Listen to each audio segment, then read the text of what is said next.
guys, welcome back. It is your favorite Gimp with a Limp, and I finally got a few minutes to get back around to Black Seas by Warlord Games.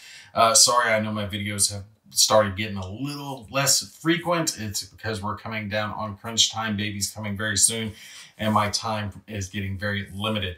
So I'm trying to crank out as absolutely much as possible before we get to that time. All right, so we're going to pick up right where we left off. First of the round, we got to determine whether or not our wind is going to change. Remember, more likely than not, it won't, because there's only 4 results on a 2d6 roll that will change it. So let's see what happens here. Our little baby 2d6s, which are just adorable little dice. And we got a 9. So yeah, no change. I almost want it to change because, like I was saying, the wind direction changes the initiative, and I'd like to kind of see how it affected if the wind was coming in this way or this way, but we're still pointing straight up north. So that is going to mean this ship goes, then the frigate, and then the third rate. And I was trying to decide again, which way am I going to go with this? Because since it's wind direction versus, you know, like an initiative thing, so you can't do like you would X-Wing and try to do blocking, and you know what ships move in what order each turn. It is going to change. And the thing is, he can't turn to start off, because I was wanting to shoot him this way, but I just don't think I'm going to be able to do that. I just don't think it's going to work, because if I go forward with him and do a 45-degree turn, he's already pointing roughly, you know, this corner, which means that'll get him kind of vertical on his first. So 5 inches out puts him about here, which means there, another 5 inches that way. So I just don't think I'm going to be able to skirt this island. So, and I don't want him to collide. They'll try to avoid each other. Let's see. I didn't say anything about not being allowed to pre-measure, so I'm just going to get an estimate. So if he ends up here, ooh, yeah, if I pivot him there, that would point him straight at the island. And he has to sail his full 5 inches, his full knots. He can't sail partial. You can partial turn, but you can't do a partial movement. You've got to go your full movement. So if I sail him like that, that's going to get him in the way. I might have to just sail him straight ahead and go wide with him. I hate to say, but I think I'm going to have to do that. Anything else, he's going to be getting in the way of the frigate, and he might have to just catch up on the following turn. Yeah, we're going to do that. We're going to do that and see what happens. All right, so these, again, I line them up on the back because it's just a little bit easier. He's sticking with battle sails. He can't go full sails anyway because he doesn't have the wind at his rear. So we're going to move him up 5 inches right to there. And am I even going to turn him? I don't even think I can turn him, because any little bit of a turn is going to get him to where he sails in the way of that frigate, because that frigate's going 5 inches ahead and he's got to end up there. So I'm going to have to just parallel him on this one. Damn, I hate that. I really wanted to turn him and get him stuck in, because the only way these guys stand a chance is by tag teaming and doing as much damage as they can together. But I just don't think they're going to be able to do that. Now I could turn him here. Let's see. Should I turn him here? I've done his second movement. Might as well turn him into it, just to make it to where he can go scooting up, because I think I'm going to swing a little wide with the frigate so he can try to get a shot onto the third rate, because the third rate's going to be close up over there. I don't know what I'm going to do as far as hitting that harbor. I might have to just ignore that harbor. We'll see. But I think we're going to turn this guy just a little bit, bring him around so he can try to dart in and get up close to that third rate. So we'll spin him, yeah, about there. That way he'll be scooting the island on the next turn and get stuck in. Hopefully. I'll just have to see. on where he ends up. All right, so now we're going to our frigate. And our frigate, what I'm thinking, is because these two are faster. They're not much faster, but they're a little bit faster. I think it'd be a little more even if the third rate only had 3 knots of movement, but I think that might be what line ships have. So if he goes up to here, but he's pointing around, I don't know, he might be able to swing up here, turn a little bit, and then try to get it to where he's pointing that way later. Maybe get a raking shot across the stern of the ship, cause some extra damage. That's pretty much the best chance, that or getting some type of critical against them right now, because otherwise that third rate's just going to tear them a new butt. So let's put that right there across the front and tilt the camera down just a little bit. And we'll scoot him up 5 inches. Right. Oh, wait, that's right. I'll measure these guys from the front. Put him right about there. So where would I turn him? I'd turn him just a bit, because I'm not even going the full turn. I'm not going to bother with the thing. We're just going to turn him a little bit that way. Kind of like that. Yeah, because he could turn all the way up to there. And then, yeah, about like that. Send him another 5 inches up ahead. And I am using the fire as she bears rules, which means he could fire on the third rate's turn.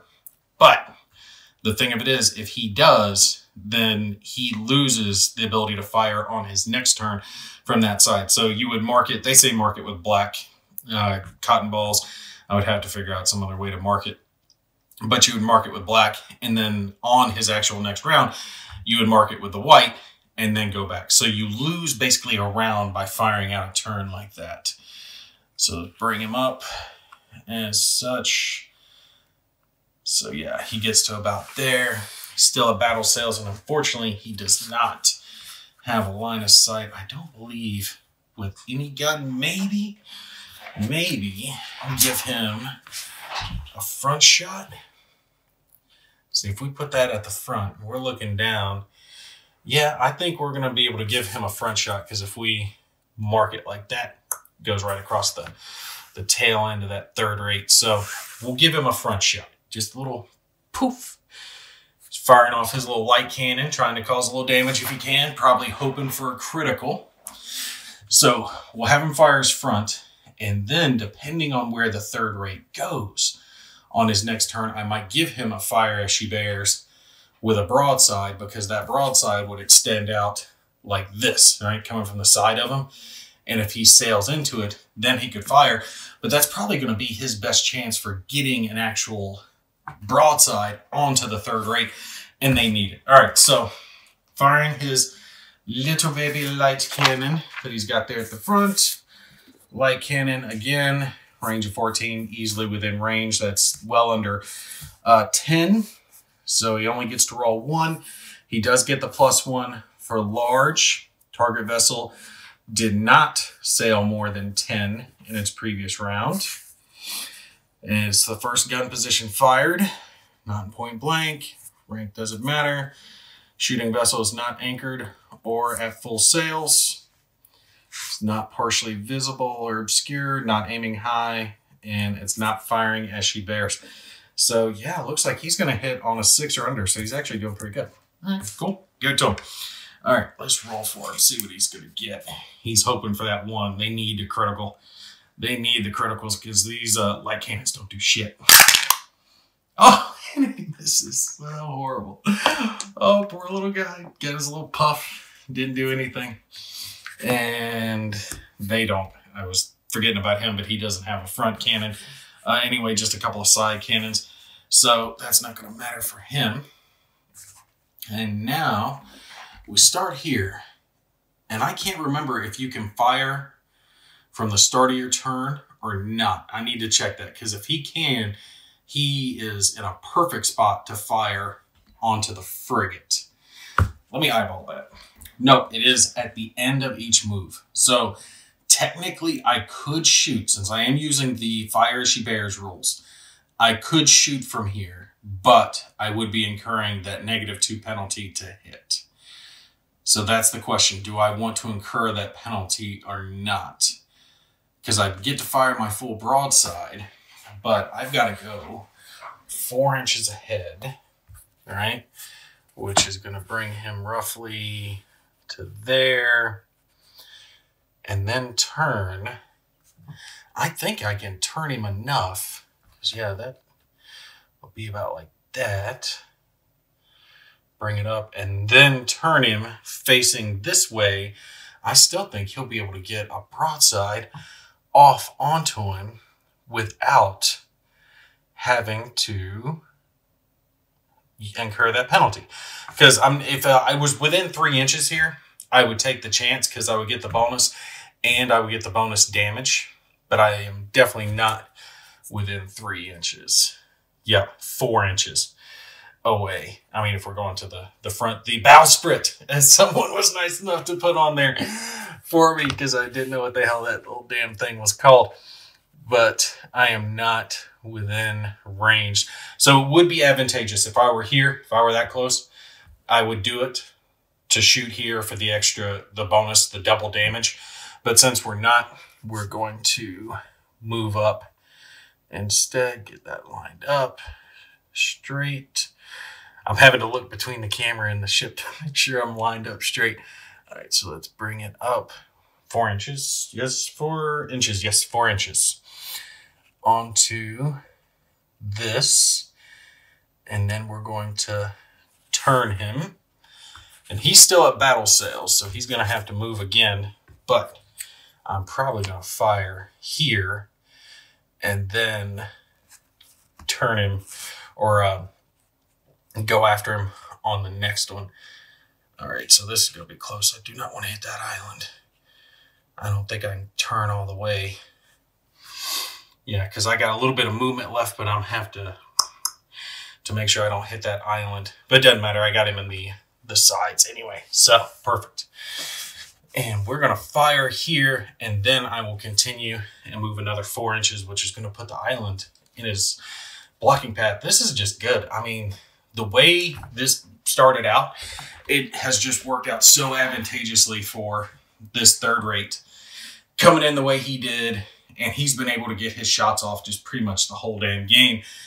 And the French have been just playing catch up this whole time. It has not gone well for them. So, although it's a learning experience for me, because I am learning the game as I go.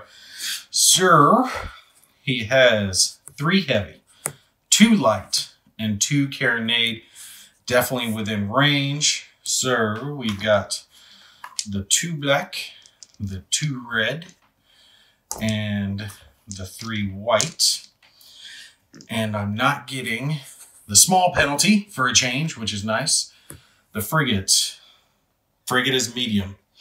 Now, the thing is, there is another, like I said to you guys, I think at the start of this series, there's another ship that uses the frigate model, and it's like a merchant vessel, and it does count as a large. It's slower, has a yellow turning radius, far fewer guns, and it's like a merchant galley type ship. That is definitely not what this guy is, though. So he is medium, so we're not going to have that modifier. First one that we're using, no point blank, and crew. Doesn't matter since they're all regular, so no bonus or penalty involved. Didn't go more than 10 inches. No anchor, no full sail, no large.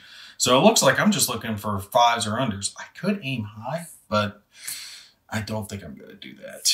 Yeah, I don't think I'm going to do that. Oop, and I bumped this ship. Did I bump that? Yes, because it's pointed at the island now.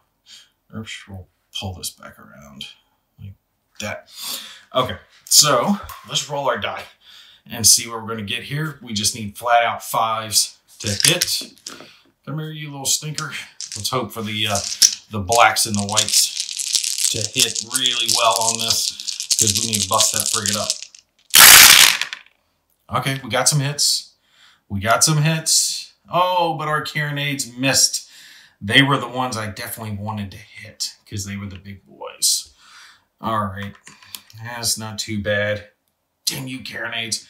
But we did get all 3 of our heavy cannons to hit. So that is 6 damage, no crits, and 1 light damage. So that is 7 damage onto our frigate, which only has a hull of 36. So that brings him down to 29. Sweet. We have dropped him down into the 20s. And he is going to do his flag at 12. So once his hull gets down to 12, that's when he's got to start checking to see if he's been busted up or not. All right, good thing I do not need to forget to do his last movement, because that is something that is easy to do. Let's pull that around, measure it out on this side. And I'm probably going to have to turn him a little bit to not hit that island. Let's bring him up his 4 inches. Oh no, we'll be able to skirt this island. And I don't have any other cannons that can do anything, unfortunately. I gotta figure out what I'm gonna do with him though. Because do I swing this way so I have the wind in my favor? You know, well, I could turn him a little bit. Just a little bit. I need to turn him a little bit. Yeah, we're gonna turn him just a nudge down that way, so maybe I can swing him around in the next turn. That's what I'm kind of thinking. Just make sure to where I'm not going to hit that island. Have him bring down around, because if I come like this, I can sail back into them without them catching me into the wind. Or, if anything, swing it down, turn it like that to where he's pointing back up, and then just drop anchor. Do it that way. Slow him down to light sails on the next one. So he does 1 move, turn. Next one, do 1 move, turn. He'd end up to somewhere about here, facing out, and then drop anchor, and then just wait for him. Hit him with broadsides. Although I think movement is key in this game. Not moving kind of opens you up to getting pinned in. He doesn't want that to happen. Man, that looks cute with the little cotton ball puffs of damage. Third rate is just kicking ass. If he damages that frigate up too much, that's pretty much it, because they don't have any way to fight back. This little brig will just turn and run at that point. And the cool part, I know I've mentioned it earlier, but you can do boarding actions in this game as well. I'm not big into the boarding action, and I really don't see it as being thematic for this, because the third rate might try to board them and do some damage to them, but they would never try to board him. I mean, maybe if the 2 of them could pin him in and get him that way, but even still, because the way boarding actions work, just the real basic highlights of it is you're dividing your hull, whatever your hull rating is. So the third rate's 74 by 10, rounding up, and that's how many dice you're rolling. So the third rate would be rolling 8 dice. He'd be rolling 4, and he'd be rolling 2. So even with the 2 of them together, they wouldn't roll as many dice in attack as the third rate would. So boarding actions for them, not good. And you can shoot at ships in a boarding action as well. So that's kind of neat. You could send in like maybe a little sacrificial ship to catch a bigger ship and tie them down in a boarding action, and then you blast into them. Maybe that'd be a good idea. Send them in. Or turn this one into a fire ship and just have them ram them, do some fire damage. I keep thinking I need to like do something to pull this out, to try to change things up. You know, double shot or great shot or something. Chain shot, the special types of ammo that you see over there. Red hot shot. I might have them do that on the next video. Have them see if they can hit them with some red hot shot. The only thing is, like, when this one missed with its roll of a 10, if you're firing that red hot shot, it means that they dropped it and you set your own ship on fire. So if he had been trying to use that, he would have set himself on fire during the attempt. But since they're getting chewed up anyway, I mean, they really don't have anything to lose. They've only done a couple of plinking points onto the third rate. It's just so overpowered. I didn't expect it to be so kind of one-sided, but I think I've played the French rather poorly, so don't take that as an example that they're bad. I really expected them to kind of beat up on the single ship, but it just worked out better for him the way he came in and the way I badly played these two ships. It took them too long to get back around. All right, but you guys stay tuned. I do want to try to get this series finished up here soon before we end up going to the hospital for new baby time. So I'm going to have a lot of this coming and some more point blank boot camps as well, plus a couple other things if I can squeeze it in. All right, you guys take care. I'll catch you in the next one.